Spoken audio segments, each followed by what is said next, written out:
আসসালামু আলাইকুম, শুভ সকাল। অহনো চোখে প্রচুর ঘুম। এই ঘুমের কারণে যে আমি চোখ মেলতে পারতাছি না। এটার মূল কারণ হইছে ইদানিং এমন একটা সমস্যা শুরু হইছে কারেন্টের, যেটা সকাল থেকে সন্ধ্যা পর্যন্ত মনে করেন যা তো 10-15 বার চইলা যায়, ঠিক আছে। আবার সন্ধ্যা থেকে রাইতের 12টার মধ্যে মনে করেন 5-7 বার চইলা যায়। হিটও ঠিক আছে, সমস্যা নাই।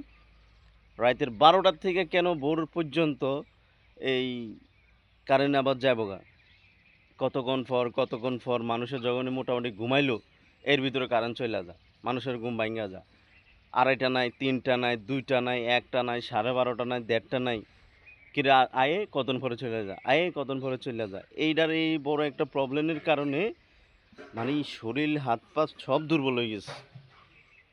এটা কি কারণে? কারণ এত ডিস্টার্ব করে সকাল থেকে রাইতের 12টা পর্যন্ত কোনো সমস্যা নাই, কিন্তু এই যে 12টার পর থেকে যে ভোর পর্যন্ত আয়ে কোন সময় কইতে পারি না, হয়তো 4টার দিকে আসে, 12 আগে পরে আসে আর কি। কিন্তু 2:30 3টার দিকে উঠা দিদি কারেন্ট নাই, পুরো শরীর ঘামায়া টামায়া, তখন শরীর কাঁপে, ঘুমে অবস্থা খুবই খারাপ। এটা কি সমস্যা, কোথাতে সমস্যা, এটা তো আর শিওর বলতে পারি না, কিন্তু এটা খুবই খারাপ হইতেছে আমাদের সাথে এবং মানুষের সাথে খুবই খারাপ হইতেছে। কেন এতই শর্ট কারেন্টের?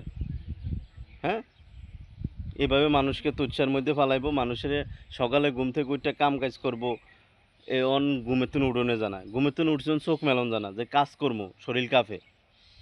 তো যাই হোক, এলো অবস্থা। এটা যাতে একটু ভালো হয়, মানুষের সাথে মানুষের ভালো আচরণ হয়, একটু সবাই খেয়াল রাখবেন যারা কারেন্ট কর্তৃপক্ষ আছেন এবং কারেন্ট মন্ত্রী আছেন, প্লিজ